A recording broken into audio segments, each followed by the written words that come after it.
Vamos então até o Rio de Janeiro conversar com Fernando Molica. Molica, tudo certinho pelo fim de semana, tudo em paz, começando mais uma segunda-feira? Tudo bem, tudo tranquilo, sobrevivi ao frio do Rio de Janeiro, já melhorou um pouquinho. Vamos lá, começa mais uma semana. Bom dia a todos, Elisa.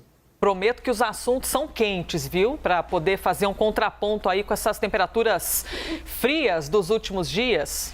Vamos lá então. Manifestações a favor do voto impresso foram registradas em várias capitais do país neste domingo. O presidente Jair Bolsonaro gravou um vídeo para os apoiadores e voltou a colocar em dúvida as eleições de 2022. Você vai acompanhar esse vídeo agora.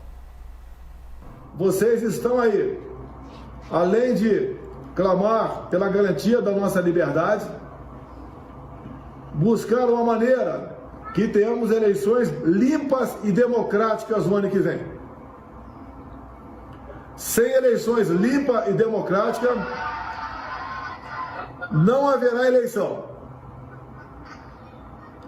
Nós, mais que exigimos, pode ter certeza, juntos, porque vocês são de fato o meu exército, o nosso exército, fazer com que a vontade popular seja expressada na contagem pública dos votos. Vídeo, então, feito no fim de semana pelo presidente da República. A gente lembra aqui que na semana passada havia expectativa para quinta-feira para a tradicional live do presidente, em que ele divulgaria as provas das fraudes eleitorais, que ele vinha há muito tempo falando, e aí na live de quinta-feira disse que não tinha provas, tinha indícios.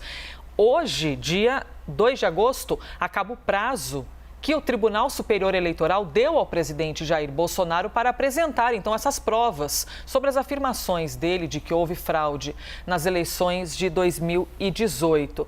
Bom, Molica, muitos assuntos aí, protesto no fim de semana, o presidente fazendo esse vídeo, hoje acaba o prazo, então, para que ele, de fato, oficialmente, assim, digamos, possa provar que houve fraude.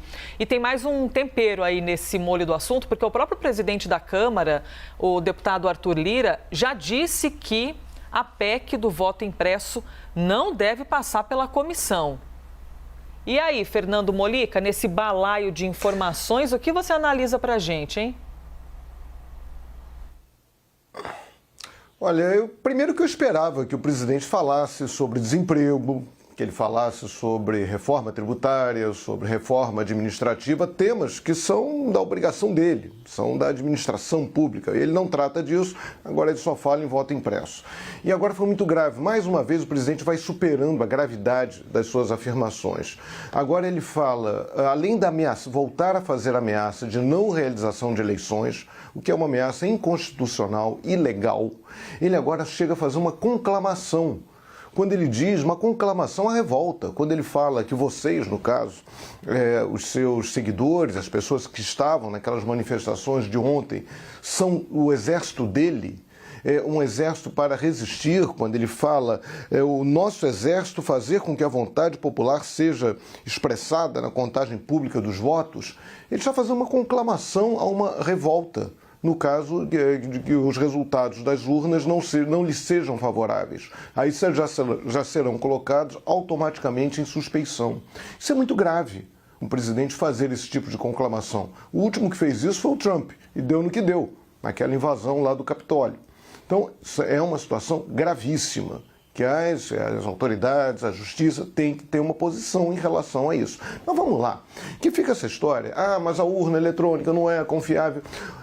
A urna é um sistema fechado nela mesmo, os resultados, a apuração é pública, é feita em cada sessão eleitoral. Então é apenas um sistema que uma programação, você digita um determinado número, aparece a foto do candidato. Está feito, é assim. As pessoas que são contra a urna eletrônica, que acham não são confiáveis, essas pessoas não poderiam viajar de avião, porque os aviões hoje também são todos computadorizados. Então, todo o comando dos aviões hoje não é mais um comando necessariamente mecânico, ele é todo computadorizado. Essas pessoas não deveriam comprar carros, só os carros antigos, com carburador, porque não podem confiar na injeção eletrônica. Pode ter um chip ali na injeção eletrônica que vai explodir o carro. As pessoas não deveriam usar celular, porque o celular também é um componente eletrônico, ele é um computador. Enfim, é a mesma lógica da urna eletrônica. A apuração da Mega Sena teria que ser feita conferindo manualmente, bilhetinho por bilhetinho, cartãozinho por cartãozinho, porque não dá para confiar no computador, na questão eletrônica. Aí muita gente fala, mas por que então se é contra o voto impresso? Seria apenas uma forma de conferir. Porque isso servirá, primeiro, que não faz sentido.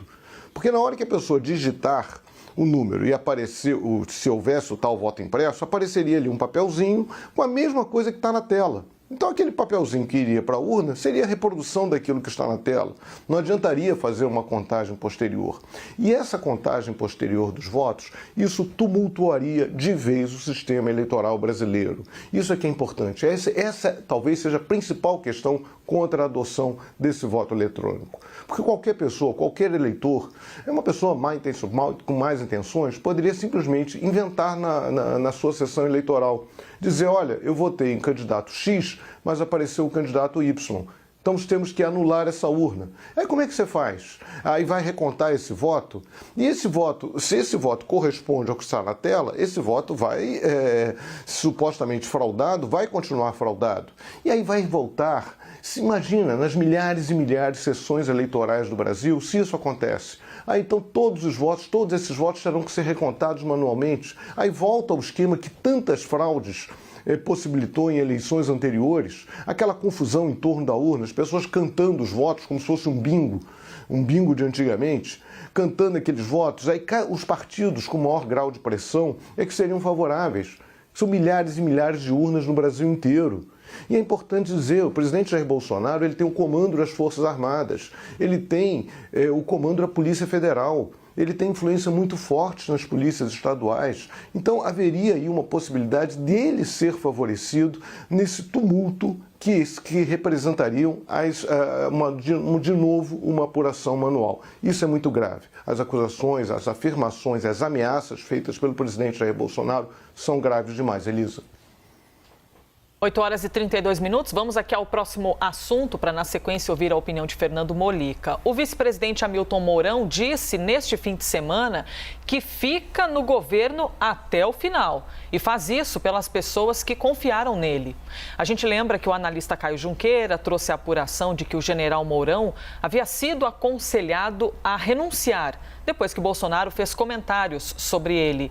Foi durante uma entrevista, nós até trouxemos a repercussão aqui para Fernando Mollica, para Alexandre Garcia, em que o presidente comparou o Mourão a um cunhado indesejado e disse que não pode mandá-lo embora.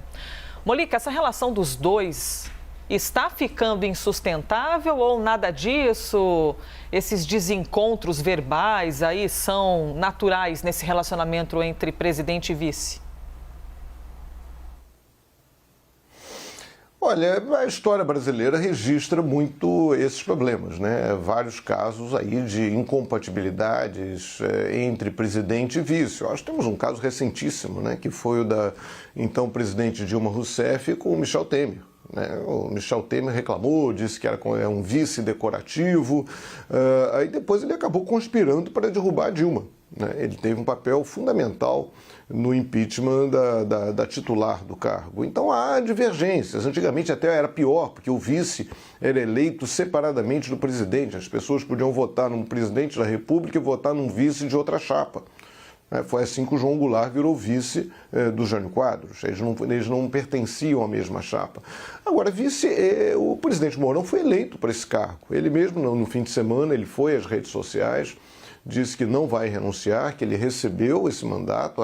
Quem votou em Jair Bolsonaro votou em Hamilton Mourão, ele tem um cargo, ele não pode ser demitido pelo presidente da República e ele sequer precisa se afastar do cargo de vice-presidente para concorrer a um eventual cargo em 2022. Basta apenas que ele não assuma a presidência da República por um determinado período, se não me engano, 6 meses. Então ele tem um cargo, ele está lá, ele está constitucionalmente eleito vice-presidente, Não faria sentido ele renunciar a essa posição. Isso aí só geraria mais confusão ainda, porque aí o terceiro, o segundo na ordem da sucessão seria o Arthur Lira, que tem processos contra ele no Supremo Tribunal Federal, haveria uma discussão se ele poderia ou se não poderia assumir a presidência da República interinamente, e assim é uma confusão danada. Então o Mourão disse que fica onde está, afinal de contas ele foi eleito, não pode ser demitido pelo presidente Jair Bolsonaro. Esse cunhado, o presidente não pode demitir. Já demitiu outros lá do seu gabinete, mas esse cunhado ele não pode demitir, não. Elisa.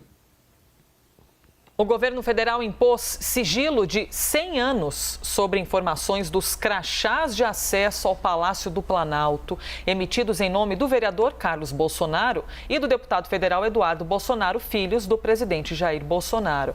A presidência informou a existência dos cartões à CPI da pandemia no mês passado. A Secretaria-Geral da Presidência alegou que pediu o sigilo, pois as informações dizem respeito à intimidade, à vida privada, à honra e à imagem dos familiares do presidente da República. Muito bem, Fernando Molica, por que então a presidência impôs sigilo e qual a implicação dos filhos do presidente que tem cargo público de terem acesso livre ao Palácio do Planalto? Pois é, então vamos lá, vamos levar as coisas para o princípio. A administração pública, a transparência é um dos princípios basilares da administração pública. Por que isso? Porque tudo é feito com o nosso dinheiro. Né? Quem mantém o Palácio do Planalto funcionando somos nós, é o nosso dinheiro. Quem mantém as polícias funcionando, quem mantém o sistema de justiça, tudo isso é financiado com o nosso dinheiro. Então, já que é feito com o nosso dinheiro, a gente tem o direito de saber o que é feito com o nosso dinheiro e em nosso nome. Então a transparência é fundamental, exceção, é claro, naqueles casos excepcionais que envolvam a segurança de autoridades, há limites, né? Há questões que envolvem diretamente a segurança do presidente da República, do presidente do Supremo, do Congresso Nacional, enfim. Isso, claro, é admissível você não detalhar aspectos que possam comprometer a segurança e mesmo a intimidade dessas personalidades, dessas figuras públicas. Agora, esses dois filhos do presidente Jair Bolsonaro, assim como o terceiro, Flávio, são políticos. Eles vão ao Palácio basicamente para discutir questões políticas. Eles vão lá na condição, o Carlos, que apesar de ser vereador no Rio de Janeiro, ele tem uma atuação política institucional na presidência da República, uma instituição, uma participação muito relevante nas redes sociais, na maneira como pela qual o presidente se dirige aos seus eleitores, aos seus simpatizantes. Ele tem uma atuação política. Ele não vai lá só visitar o papai, né? Isso ele pode fazer no fim de semana, pode fazer em outros momentos. Ele vai lá para trabalhar politicamente. Há assessores no Palácio do Planalto que foram indicados pelo Carlos Bolsonaro. O Eduardo Bolsonaro também é deputado federal. Ele tem um cargo na República. Então, como assim? Como que não pode saber quantas vezes eles estiveram presentes? Há até uma tradição, nos Estados Unidos tem uma tradição de gravar todas as audiências do presidente da República, como foi gravada aquela reunião ministerial aqui no Brasil. São dados fundamentais, são dados explícitos, são dados que envolvem o interesse da nação. O que eles foram fazer lá? Né? Por quantas vezes eles foram? O que há de violação de intimidade? Saber que o filho do presidente, que é deputado federal, o outro filho, que é vereador, foram ao palácio. Quantas vezes eles foram ao palácio? Por que isso viola a intimidade? E aí vem uma pergunta que é mais grave. O que está sendo escondido? Por que o palácio não quer que essas informações sejam divulgadas? O que está havendo por trás? Aí fica a pergunta. E, claro, é uma decisão que é uma decisão irregular, uma decisão que contraria princípios da administração pública e que deve ser contestada na Justiça. Elisa. Fernando Molica, tivemos aí um período de recesso parlamentar, não é mesmo? Alguns descansaram, outros não, mas o fato é que o recesso do Congresso terminou hoje, segunda-feira, dia 2 de agosto. E os senadores da CPI da pandemia se preparam para, então, uma nova fase dos trabalhos. Nosso analista Gustavo Uribe chama de segunda temporada. Se fosse uma minissérie, ia ter muitos capítulos mesmo. O foco dos parlamentares agora será a apuração de casos de empresas que intermediaram a compra de vacinas entre o Ministério da Saúde e os laboratórios. O primeiro depoimento da semana será do reverendo Hamilton Gomes de Paula. Ele é apontado como uma pessoa que abriu as portas da Saúde à empresa Davat. A gente lembra que Paulo Dominguete é representante da Davat e tentou negociar 400 milhões de doses da AstraZeneca com o governo. Fernando Molica, segunda temporada então dessa série que reserva muitos capítulos. O que esperar desse roteiro? Mais emoções pela frente, né? Tudo indica que teremos novas emoções. E esclarecer, pelo menos tentar esclarecer detalhes dessas negociações completamente estapafúrdias que envolvem, por exemplo, né, o depoimento previsto para amanhã do pastor, né, do reverendo Hamilton Gomes de Paula, que comandava aquela ONG, uma ONG com um nome muito esquisito, né, Secretaria Nacional de Assuntos Humanitários. Dá um nome de ser um órgão oficial, né? Secretaria Nacional parece um órgão oficial, não é nada, é uma entidade privada, como qualquer outra. Como é que ele foi se meter na compra, na intermediação de vacinas? Como? Por quê? Quem deu a ele o direito de fazer esse tipo de negociação? E foi uma negociação que avançou. Não foi apenas um maluco que bateu na porta do palácio e foi vender vacina, vender bomba atômica, nada.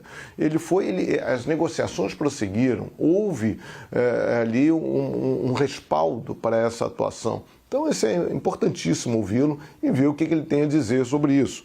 Aí, depois, na terça, já haveria o depoimento lá do Francisco Maximiano, que é o dono da Precisa. Ele foi para a Índia, disse que não vai poder depor, então deve depor o coronel Marcelo Blanco, que teve cargo já no Ministério da Saúde, já teve uma atuação importante lá e que teria chegado com o Dominguete naquele tal chopp eventual, naquela happy hour, vai ser muito happy, né? Very happy hour, que se teria feito, que um pedido de propina teria sido feito. É outro depoimento importante, é outro até para discutir qual o papel dele, né, do coronel Marcelo Blanco nessa história toda. Aí envolve essa questão do papel de militares. Ele não é o único militar da reserva que seja envolvido nessas negociações de vacina, nessas supostas negociações de vacina.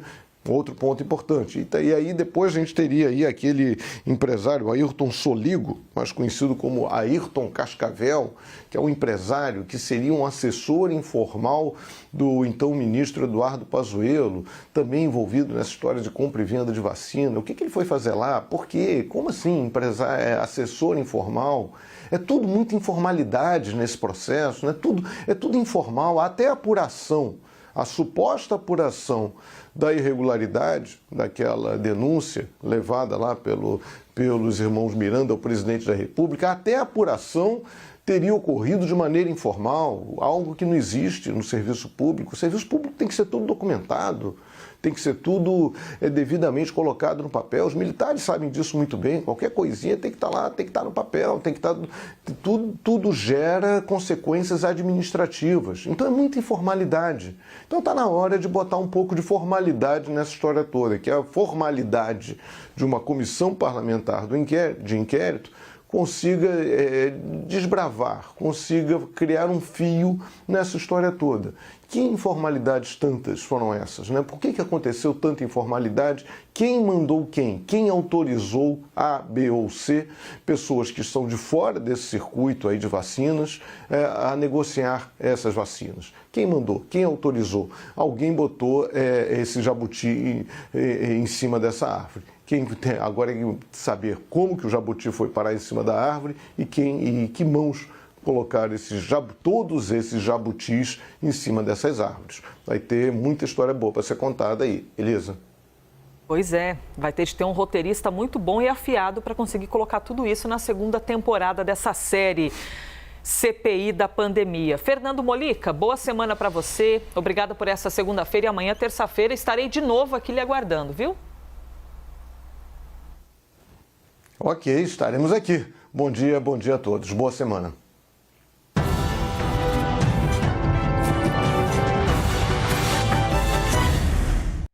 Como sempre, eu reitero aqui que as opiniões emitidas pelos comentaristas do quadro não refletem necessariamente a posição da CNN.